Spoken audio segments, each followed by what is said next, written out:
Professeur Didier Raoult, quelle est votre opinion vis-à-vis du scandale de ces derniers jours par rapport au Lancet Gate? Ça dépasse bien le Lancet Gate. Lancet Gate, c'est un symptôme qui est tellement comique que finalement, on dirait les pieds nickelés font de la science. C'est pas raisonnable. Il y a quatre personnes qui n'ont rien à voir avec le champ qui ont embarqué ce malheureux Suisse dont on ne sait pas ce qu'il fait dans cette affaire. Une fille qui apparaît comme étant une star érotique, si vous voulez, un type qui n'est pas compétent dans ce domaine-là, qui envoie un papier sans aucune donnée d'éthique, sans aucune donnée sur ses sources, sans aucune donnée pratique, dont on voit tout de suite que c'est faux.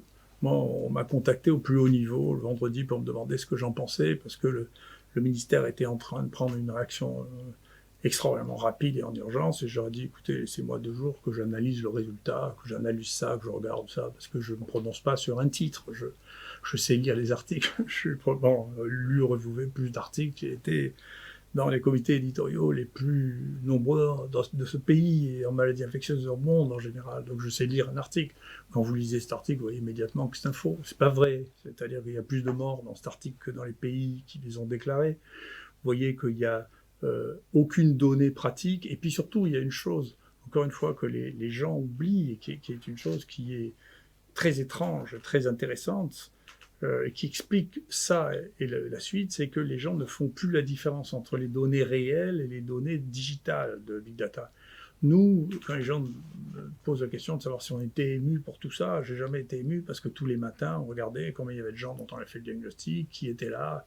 Il est passé, on vient d'envoyer pour publication une série de 3800 personnes, on les a tous vus, nous. On a fait des électrocardiogrammes, nous. On a fait 7500 qui ont été vus par une équipe de cardiologues. On leur a fait les radios, nous, par une équipe de cardiologues. On a fait, nous, les radios par une équipe de radiologues. On a fait 2000 scanners, low-dose. Tout ça, c'est des vraies choses. C'est pas...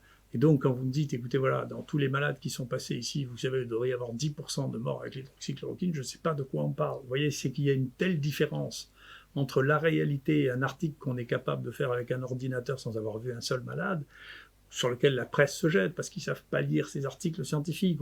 Et on voit bien que l'infrastructure d'analyse des articles s'est dégradée, mais aussi bien dans le Lancet que dans le New England, qui a publié une autre étude aussi fantasque de la même équipe de pieds nickelés.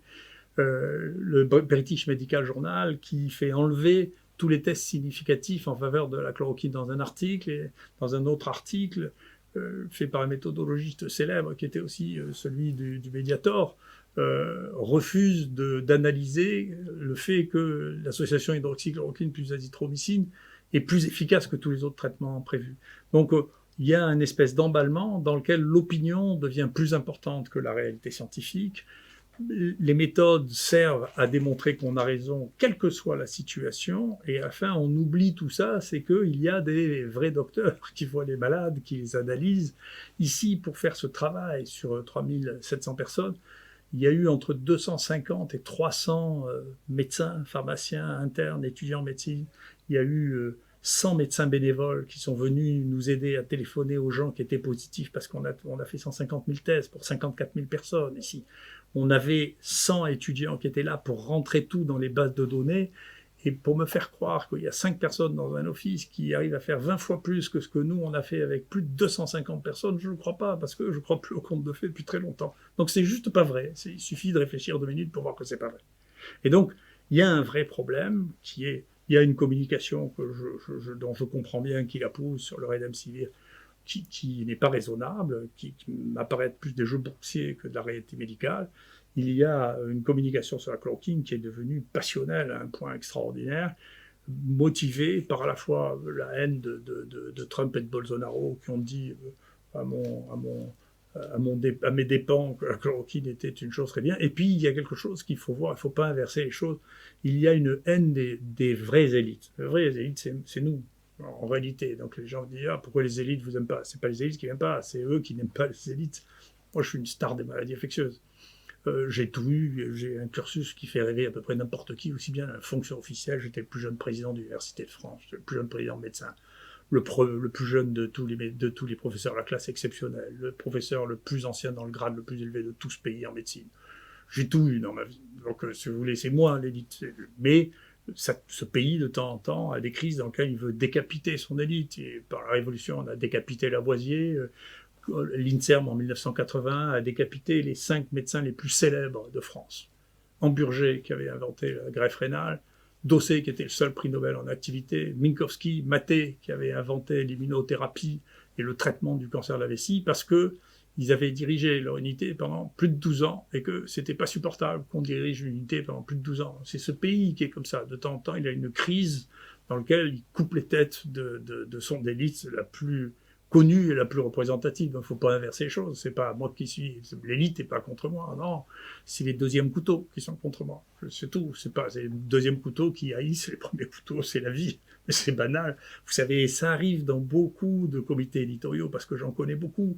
C'est pas les stars qui dirigent ça. C'est les gens qui n'ont pas réussi dans le métier qui font ça. Et de temps en temps, ils ont des poussées de haine contre les stars scientifiques. Moi, j'ai entendu quelqu'un du groupe Nature nous dire, vous savez, que ce soit un prix Nobel ou un inconnu, on traite le papier de la même manière.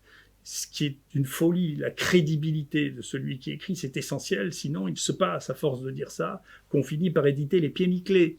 Et les pieds nickelés, après, comme effectivement, dans notre pays, les choses sont passées trop vite, il y a trop de réactivité, où il n'y a pas, autour du ministère de la Santé, de gens qui sachent lire les articles réellement. Et donc, on s'est précipité là-dessus pour prendre des décisions. À l'OMS, on s'est précipité aussi pour prendre des décisions. Ça veut dire que personne ne sait lire les articles, parce que les gens qui savent lire les articles, je ne le crois pas une autre seconde. Je peux vous dire, l'autre star des maladies infectieuses et tropicales, il est à Oxford, il s'appelle Nick White. C'est pas très loin de Londres, on peut lui demander son avis. C'est le premier signataire sur le papier qui écrit au Lancet, attendez, on peut pas accepter ça. Il faut que vous répondiez à ces questions. Parce que ce que vous dites, on peut pas le croire. Donc il suffisait de demander aux gens qui savent. Donc il y a un vrai problème actuellement sur la crédibilité. Et le problème de la crédibilité, il est lié au fait que les gens ne veulent pas accepter le fait qu'il existe une hiérarchie scientifique. Vous nous aviez promis la semaine dernière de nous expliquer pourquoi les enfants sont moins touchés par le SARS-CoV-2. Avez-vous des éléments de réponse aujourd'hui ? Oui, bien sûr, parce que, encore une fois, nous, on travaille beaucoup, on fait énormément de choses, énormément de tests, ce qui nous permet d'avoir des données. Vous savez que ces données, je les ai transmises au fur et à mesure que je les avais au plus haut niveau. Par exemple, j'avais expliqué que si la courbe suivait cette pente, eh bien, en mai, les choses s'arrêteraient, ou on serait prêt de s'arrêter. C'est ce qui s'est passé. J'avais expliqué, d'ailleurs, mon collègue des Frécy disait non, c'est pas vrai, on sait pas. Mais enfin, j'étais le seul à avoir des données, donc je savais bien, juste avant que l'Islande rapporte ces données, que chez les enfants, il y avait peu ou pas de cas. Donc, qui était un mystère, qui était une chose qui était compliquée, mais qui était vraie aussi. Donc, à la fin, on a regardé, on a trouvé une chose qui est très intéressante, parce qu'on s'intéressait à la fréquence des coronavirus avant cette crise. Il y avait d'ailleurs que les Chinois qui s'intéressaient, et une équipe américaine qui s'intéressait à ce niveau, au niveau où nous avons des données. Et donc, si on regarde cette fiche, on voit que, vous voyez, ça c'est tout le nombre de cas du Covid, c'est-à-dire de ce coronavirus chinois. Et si vous regardez, ça c'est les autres coronavirus qui circulent, et vous voyez qu'ils ont une répartition qui est exactement inverse. C'est-à-dire que ce sont les enfants qui font les coronavirus épidémiques. Tous les ans. Ça représente un nombre incroyable. Il est vraisemblable que tous les enfants qui vivent en collectivité font au moins une fois par an une infection à coronavirus. Et donc, cette infection à coronavirus, jusqu'à présent, on considérait qu'elle n'avait pas grand-chose à voir avec le coronavirus chinois. Mais c'est pas vrai. Et donc ça, c'est un deuxième travail que nous avons, qui est en cours, qui montre que, vous voyez, ça, c'est les gens qui arrivent avec un coronavirus chinois, et donc c'est leur sérum au moment où ils arrivent, ils n'ont pas d'anticorps, ça c'est le fond, et ça ce sont les anticorps qu'ils développent après 15 jours, vous voyez, avec cette technique, qui est une technique très très sensible, qui est celle de Western blot. Eh bien, si vous regardez les gens qui ont eu une infection par HKU, et la même chose avec ceux qui ont eu le coronavirus 63, vous voyez qu'un nombre significatif d'entre eux ont déjà des anticorps contre le coronavirus. Et donc, ils ne peuvent pas être infectés par le coronavirus parce qu'ils ont une immunité avant toute cette épidémie. Et parmi ces sérums, il y a des sérums qui ont été prélevés avant le tout début de l'épidémie. Et ça a été trouvé par deux autres équipes, c'est pas nous qui avons trouvé ça en premier, qui ont publié une technique ultra sensible de détection des anticorps, et les gens qui ont regardé les cellules dite mémoire pour regarder si les gens qui n'avaient jamais rencontré ce virus avaient déjà une réponse contre ça. Et il y a entre 40 et 70% de la population qui était immunisée avant que l'épidémie commence. Et donc ça, c'est une leçon. Ça veut dire on ne peut pas spéculer sur les maladies quand on ne les connaît pas. Il faut d'abord apprendre à les connaître avant de prendre des grandes décisions. Et donc il faut laisser une part d'observation. Et c'est pour ça que les sites comme le nôtre jouent un rôle important, de mon point de vue. Il faut d'abord observer les choses, et on en tire des conclusions au fur et à mesure qu'on les observe. La deuxième chose, et ceci inclut le vaccin. Comment on peut réfléchir au vaccin si on ne sait pas quelle est l'immunité naturelle d'une population à ce virus?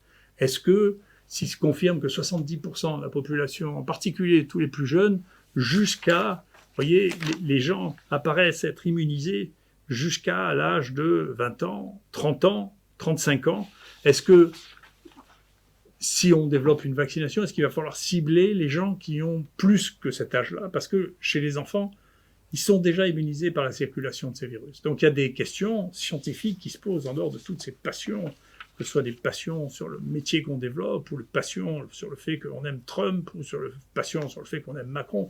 Tout ça est ridicule. Enfin, revenons aux choses sérieuses. La politique, c'est la politique. La science, c'est une autre chose. Il faut arrêter. Il faut dépassionner ce débat. Il faut revenir à la connaissance. Il faut accumuler de la connaissance. Nous, on est très fiers avec entre 250 et 300 personnels de soins, médecins ou pharmaciens, d'avoir accumulé des données comme ça. Il faut que le pays se serve de ça, que le monde se serve de nos données, parce que personne n'a une série de cette nature avec autant de données que nous au monde. Et il faut arrêter de transformer ça en espèce de débat violent, stupide, avec des décisions à l'emporte-pièce. Il faut redevenir raisonnable, ce qui est très difficile dans ce monde. Est-ce que vous comprenez mieux aujourd'hui pourquoi vos travaux ont été critiqués avec autant de passion? Oui, encore une fois, vous savez, il faut pas. D'abord, il n'y a pas de science sans controverse. L'idée qu'il y a un consensus en science, c'est une fantaisie. C'est pas vrai. La science, elle est faite de controverses. C'est une chose. Et encore une fois, la haine qu'on a pu voir se développer. D'ailleurs, j'aurais souhaité, moi, que le Conseil de l'Ordre fasse un rappel à l'ordre aux confrères. Il ne faut pas insulter les confrères en public, comme ça, c'est interdit par le Conseil de l'Ordre. Le Conseil de l'Ordre devrait faire un rappel général. On ne fait pas ça, on ne menace pas les gens de mort, on ne les insulte pas sur les plateaux de télévision. Il ne faut pas faire ça, c'est pas bien. C'est interdit. Bon, théoriquement, le code de déontologie de Conseil de l'Ordre devrait faire ça. Là. Ils m'ont convoqué pour me demander si j'avais bien le droit de m'exprimer en public, ce qui est un droit réservé, permis aux universitaires depuis le Moyen-Âge. On peut revenir sur les choses qui sont constitutionnelles. Il faut garder un peu le droit. Mais en revanche, ça, d'insulter les collègues, les confrères en public, alors ça, on n'a pas le droit de le faire. Et il faut que le Conseil de l'Ordre y mette fin. C'est pas admissible. C'est quelque chose qu'on ne fait pas. Je comprends bien, si vous voulez, que j'ai suscité des jalousies pendant toute ma vie. Alors quand j'étais élu président d'université, les gens se demandaient quels étaient les mécanismes absolument incroyables qui faisaient que j'avais pu être président d'université si jeune. Quand je suis passé à la classe exceptionnelle, tout le monde hurlait en disant que c'était profondément anormal que je sois nommé à la classe exceptionnelle. Donc vous savez, j'ai passé ma vie à être envié, jalousé. Faut pas croire que c'est l'élite qui me critique, c'est les gens qui sont pas à mon niveau qui me critiquent, c'est ceux-là. C'est pas dans les gens qui me critiquent, vous avez qu'à regarder. Les gens n'ont pas l'expérience de ça, mais enfin il suffit de regarder ce qu'ils ont publié, le nombre de fois où ils sont cités et qui ils sont. Et puis vous verrez que c'est pas l'élite qui me critique, c'est la non-élite qui critique l'élite, et c'est un problème dans ce pays. Et moi je pense que le président devrait s'en préoccuper parce que les stars s'en vont de ce pays. Les stars sont si mal vues dans ce pays, en particulier de Paris. Moi je peux vous dire, les 3 meilleurs de mon champ à Paris, qui faisaient partie des highly cited, ces choses, c'est pas moi qui manipule ça, c'est les boîtes qui ont l'habitude de faire ça, sont partis tous les 3 de Paris à l'étranger. Donc ça, c'est un problème. Donc le problème, c'est pas l'élite, le problème c'est qu'on s'est mis à détester l'élite. Et que donc il ne faut pas détester l'élite parce qu'elle fait beaucoup avancer les choses. Et on a fini par croire que ce n'était pas l'élite qui faisait avancer les choses, et c'est une erreur. Et donc il faut revenir...